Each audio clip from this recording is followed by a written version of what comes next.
Using the Indian bowlers to try and teach our bowlers, because we have to learn by what we play against.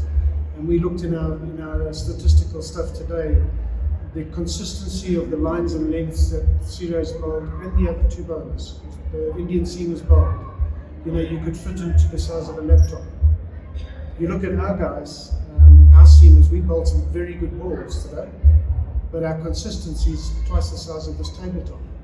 And that's the learning we need from playing against top sides. Like our bowlers need to learn, how do we not only make the ball move but consistently land it in the right place.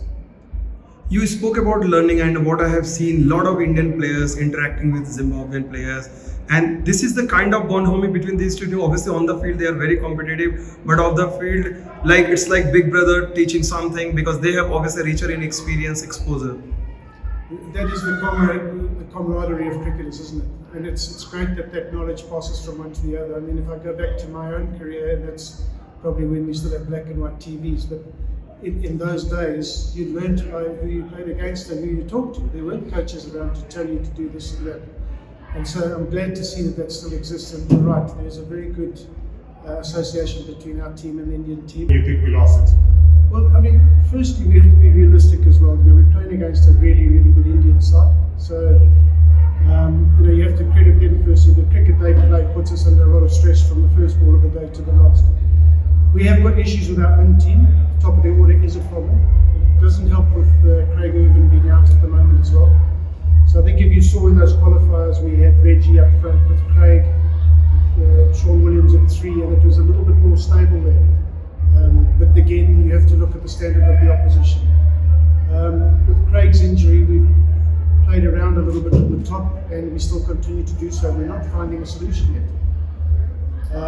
So the answer to the question is, we know we've got that problem. We're searching every day to try and find a solution. At the moment, it means changing personnel, and we'll keep changing until we can find someone that can be there consistently at the top. Yes. Dave, while still talking about the top order, because that seems to be the sore thumb that is sticking out, is it maybe now time to look at some of our, say, test batsmen to try and look at that? So they're the likes of the Kevin Kasuzas, the Prince Masharas, maybe for consideration for that top spot. Absolutely. I think the difficulty we've got at the moment is we've got a tour to Australia on Tuesday morning, and getting visas takes like 2 weeks. So, when we were going well against Bangladesh and well in the qualifiers, we had roughly a group of about 19 people that were given visas, or given the opportunity to get visas. So getting those type of players in now would be counterproductive. But, this is, for me, not a small journey, it's a long journey.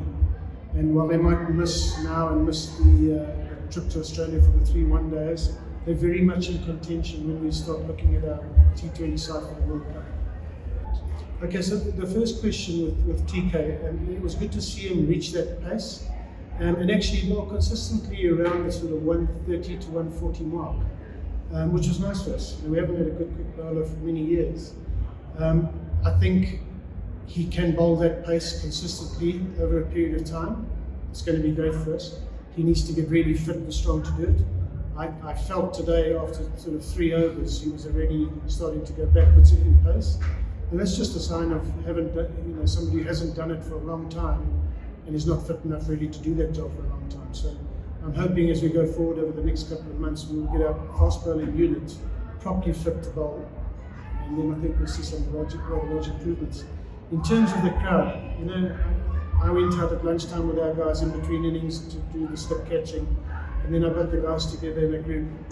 And it's what we talk about all the time. I certainly talk about it all the time. this crowd supports us, and they're loving the cricket we play, even when we lose, as long as we fight and as long as we entertain. And I thought today that happened. We were in a losing position, we never had enough runs, but we fought pretty hard in the field, we fielded better, we took a few wickets as well, and I think we'll see the crowd back again, and it's great to play with them.